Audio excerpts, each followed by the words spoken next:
Thank you for continuing to listen to American Medicine Today. I'm Kimberly Burbell, joined by my friends Ethan Euchre, Jeff Wagstaff, and world-renowned orthopedic surgeon Dr. Alfred Bonati of the Bonati Spine Institute.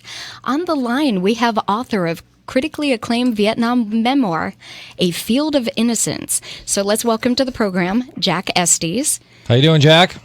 I'm doing good, thank you. He's actually for the opportunity. He's actually in the airport right now, and I was like, how are we going to do this interview from an airport? But I guess he found a quiet place. Thank you. Thank you for joining us. So, Jack, it's June is a PTSD, post-traumatic stress disorder awareness month, which we didn't know about. But let's talk about your book for a quick minute. A Field of Innocence, as Kimberly said, it's a critically acclaimed Vietnam memoir. What is the book about, and what experiences of yours led you to write this book?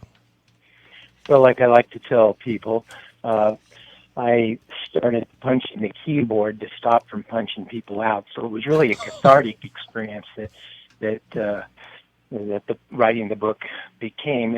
And the book is about my tour from the time I left for boot camp. And at that time I was 18 years old. I had just flunked out of college. I was broke, and my girlfriend was pregnant. And so we thought that if I joined the Marine Corps, at least they'd pay for the cost for the birth of our baby. So what it's about is my first 6 months in the jungles of Vietnam, where the only Vietnamese that I saw were the ones that we killed. And finally I ended up living in a village, which was kind of a unique situation with 10 Marines, a Navy corpsman, and 15 to 20 villagers, which were called Popular Force soldiers. And the group that I was in was called a Combined Action Platoon. And so that's basically what the book is about. And one of the things that's interesting about PTSD, when you think about my book and how can it maybe help veterans now, well, certainly it'll help veterans that have experienced the same kinds of things I experienced from Vietnam, but also will help soldiers from Afghanistan, Iraq, Desert Storm, because I show in the book the moment that I call it moved over to the other side, and it's often referred to in post-traumatic stress disorder terms as going through the berserk stage. And from that moment on, after that event, I became flat. And that was the first symptom of post-traumatic stress. So explain that a little bit for the layperson who isn't all that familiar with PTSD. What is, you said going black? No, flat. Flat. Okay. Flat. What is that? In other words, explain that. I had no sensation of feelings. So my friend and I were trying to rescue from a rice paddy a wounded corpsman, and there were some other Marines out there as well. We were crawling across the rice paddy next to a rice dike and rolled over the rice dike to get to the corpsman. After we bandaged him, we raised up to move back over the rice dike, and everyone was shot except myself. My friend was shot 4 times, and I ran out of battle dressings, and I tied his shattered arm together with my sock. And so what happens is once you go through this huge stage, once you experience something that's far and above beyond the realm of normal human existence, and that's what post-traumatic stress is, that's how it begins. And this kind of a feeling can be with anyone that has experienced something beyond the normal. Like if you were in a car wreck and your friend with you was killed or severely injured, you might develop post-traumatic stress from it.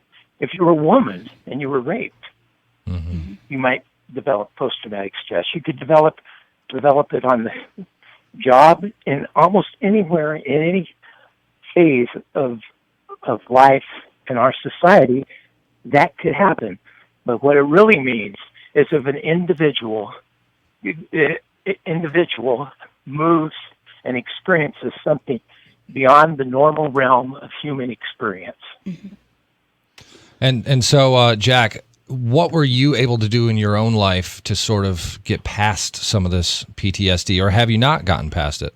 Well, I still have post-traumatic stress disorder, and I've gone through literally hundreds of hours of therapy, and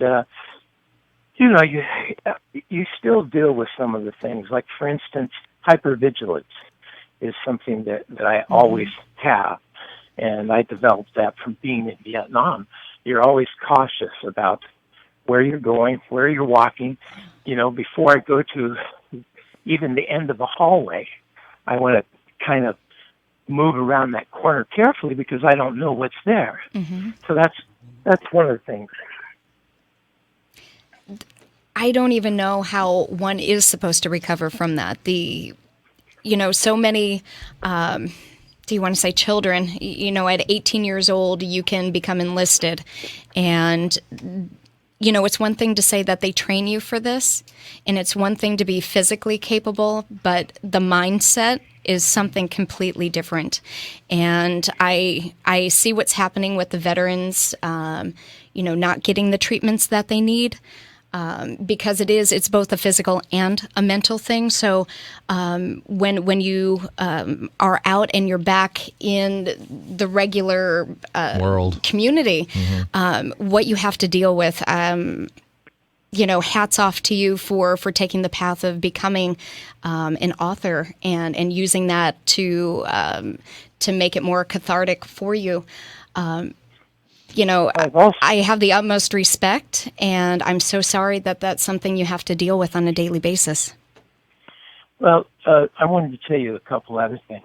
There are programs that the government, the military is trying to develop. Fort Hood has a program where they see about 900,000 soldiers a year, and they're really trying to prepare them for mental health fitness. So they're mentally fit prior and after coming back from, a combat zone, and that's one of the programs that's really showing some help. But if you have post-traumatic stress disorder now, you're going to need a couple of things. Hey, Jack, hold on to that thought, would you please? That's great information. We're in a big military town, and it's Memorial Day weekend. We got a whole lot more to get into with you. Can you hang on through the break? Jack, are you able to hang with us through the break? Yeah. Okay, we'll be right back with you. You are listening to American Medicine Today on News Radio 970 WFLA. After the break, we'll hear more from Jack Estes.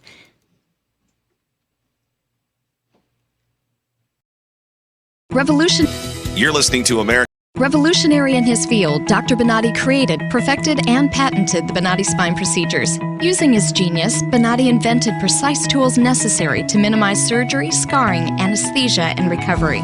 So successful are the Bonatti spine procedures, they consistently reflect over 94% patient satisfaction. 45,000 successful procedures have been performed exclusively at our location. Nearly half our patients suffer from failed back and neck surgeries at other facilities. Bonatti succeeds where others fail. The Bonatti Spine Institute is proud to announce more than a 94% patient-reported success rate in over 45,000 patent-protected spine surgical procedures. Call us today at 855-267-0483 or visit us at bonatti.com.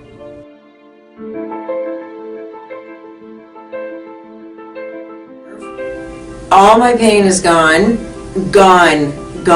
Today I am totally pain-free. Nothing. No after effect. I'm pain-free, and I have had to take any pain medication.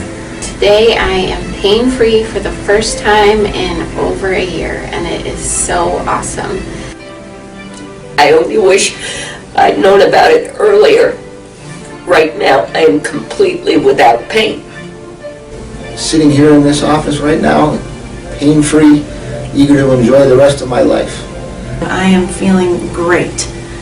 I feel 100% better, like a new person. Today I feel absolutely fantastic. It's just incredible, the relief I feel right now. Today I'm completely pain-free. During the procedure, I literally felt the pain melt away. It was fantastic. I feel so good. It took care of my headaches instantly. It's incredible. It's really incredible. It gave me my life back. It's just wonderful. I feel fantastic. It is just absolutely amazing. So I'm hoping to be climbing hills in a few weeks.